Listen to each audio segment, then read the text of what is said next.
हेर्नु त एउटा जङ्की यिनीहरूलाई खुसीको छन् यस्तै तपाईँहरू जस्तै बाटो सुरु गरेको मैले यस्तै तपाईँहरू जस्तै बसेको हिँड्नुहोस् अनि पछि मैले फेरि यस्तो बाहिर डे केयर गर्ने बेलामा अनि पछि घरमा होम भिजिट गएपछि मलाई मोबाइल खेलाउने अनुमति भयो अनि मैले मोबाइल खोलेँ अनि सुरुदेखि मेरो सिम पनि नयाँ मेरो आइडी पनि नयाँ त्यहाँदेखि सुरुवात गरेको अनि यस्तै आफूसित सँगै रियादमा बस्ने साथीहरूलाई मलाई फलो गर्न म फलो ब्याक दिन्छु भन्ने होइन साथीहरूलाई घरतिर बहिनीहरू है यताउति भाइहरूलाई भाइ यहीँ मलाई फलो गर्न म तँलाई फलो ब्याक दिन्छु त्यसरी सुरु गरेको है हेर्दा 50,000 जनाले फलो गर्ने भइसकेको छ मैले यो एचिभ गर्छु भनेर गरेको नै होइन है मेरो सोचाइ के थियो भने कहाँ अरूको रिल हेरिन्थ्यो नि त मोबाइलमा अरूको यसो भिडियोहरू हेर्दाखेरि कहाँ यस्तो भाग्यमानी कहाँ छन् र हामी कहाँ रुचाइदिन्छन् र हामीलाई मलाई त गर्नै आउँदैन बोल्नै आउँदैन के बोल्ने बोल्ने के बोल्ने न म एकदम ठुलो राम्रो खिलाडी हो न कुनै कलाकार हो न राम्रो कुक हो म हो केही पनि होइन म अनि मैले के अपलोड गर्ने कहाँ म इनोड जस्तो भयो मैले यति विड्रो गरेँ यति पैसा कमाएँ यहाँ राम्रो लाग्छ नि त हामीलाई होइन अरूको सुन्दाखेरि भिडियो हालेर हेर त यति पैसा कमाए भन्छ भन्दाखेरि त्यो खतरा आइनहरू भन्थ्यो के नै गर्छु र म न नाच्छु न गाउँछु न त्यस्तो फोहोरहरू केही भनेर हाल्छु मैले जस्ट तपाईँहरूलाई क्लास लिएको या त अरू ठाउँमा गएर क्लास लिएको त्यही क्लिपहरू काटेर हाल्छु अरू के नै हुन्छ र मेरोमा फेरि पनि मान्छेहरूले जे लागि पऱ्यो मलाई सहयोग गर्दै गयो मेरो भिडियोहरू रुचाइदियो मेरो भिडियो हेर्नु त 2 मिलियन 8K पुगिसक्यो अर्को भिडियोले 1 मिलियन कति के पुगाइसकेको छ नथिङ म केही होइन जस्तो सोच्थेँ आफैले अहिले के फिलिङ्स आउँछ थाहा छ नहीं बेटा तू भी कुछ है फिल आउँछ क्या त्यो है एउटै भिडियोदेखि लगभग $100 आउन लागेपछि अनि त्यहाँ इच्छा जाग्ने रहेछ कि यो फिल्डमा चाहिँ गर्न सकिँदैछ अब तपाईँहरू युवाहरू हुनुहुन्छ यहाँ थुप्रै तपाईँहरू रिकभर भएर तपाईँहरूले गर्ने भनेको के अब राम्रो काम गर्ने या त विदेश जाने है त या त कसैको अन्डरमा रहेर काम गर्ने या त कसैसँग केही सिप छ भने आफ्नो सिपलाई अगाडि बढाउने है कोही अब टिचर होला आफ्नो कन्टिन्युटी जबलाई अगाडि बढाउने कोही अब राम्रो मिस्त्री होला त्यो आफ्नो कलालाई अगाडि बढाउने कोही विदेश जाने प्रोसेसमा होला होइन या कसैको आफ्नो सानोतिनो व्यवसाय होला मेरो त केही थिएन के नथिङ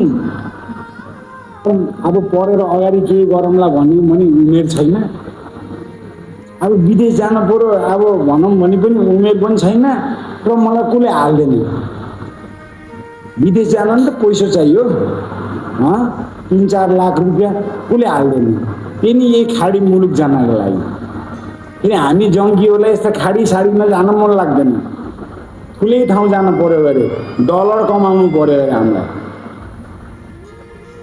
त्यो अप्सन पनि बन्द लाउरे हुन्छु अब त्यो अप्सन पनि छैन बिजनेस गरौँ घरमा पैसा छैन कहाँदेखि गरौँ केही काम गरौँ केही सिप छैन हातमा केही छैन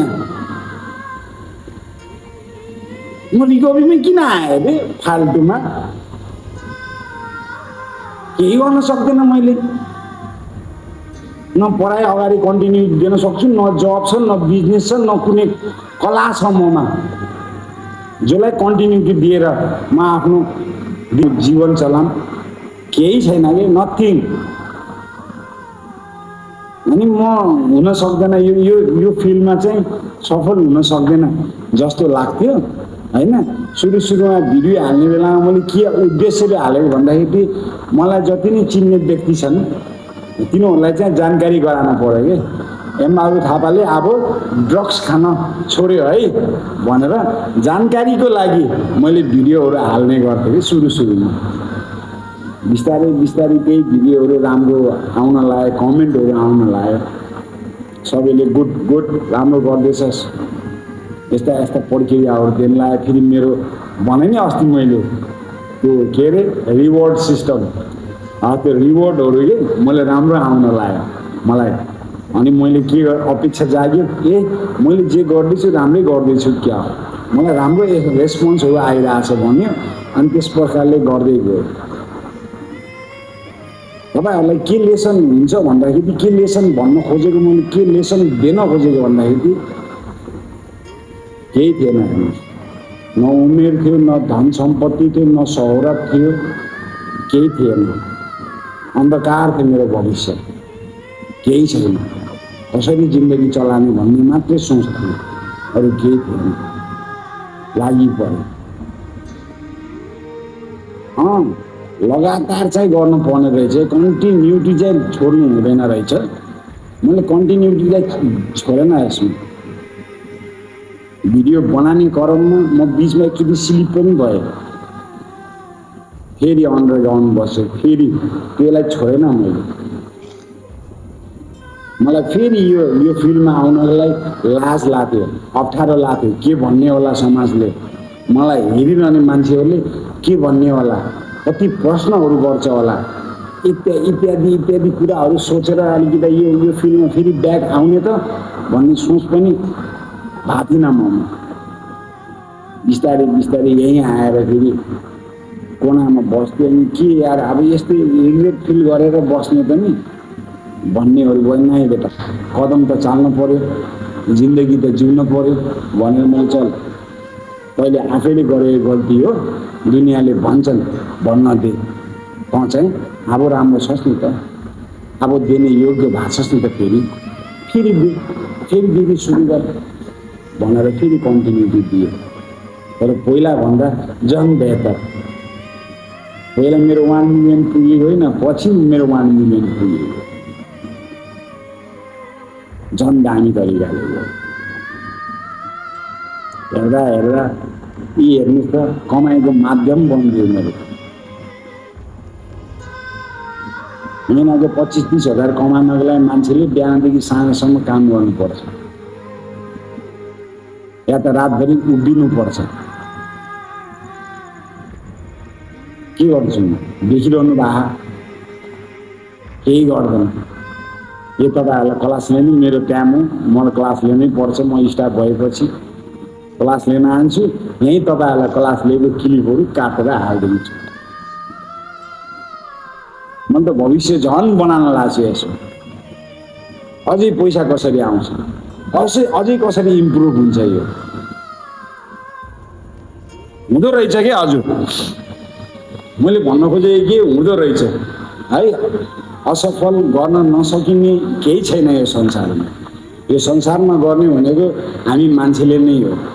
सबै कुरा पोसिबल छ है, यसो इच्छा देखायो भने हुन्छ। यो सब रिकभरीको गिफ्ट हो। हजुर अगर म रिकभर नभएको भए, अगर मैले नसालाई नत्यागेको भए यो सोचै आउँथेन ममा।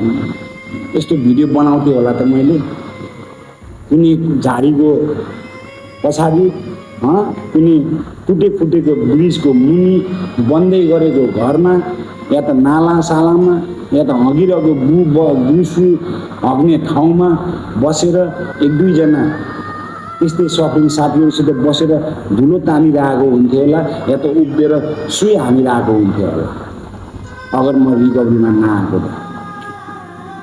यो टाइममा अहिले तपाईँहरूलाई मैले क्लास लिइरहेको छु, अच्छा तरिकाले निस्वार्थ भावनाले लिइरहेको छु।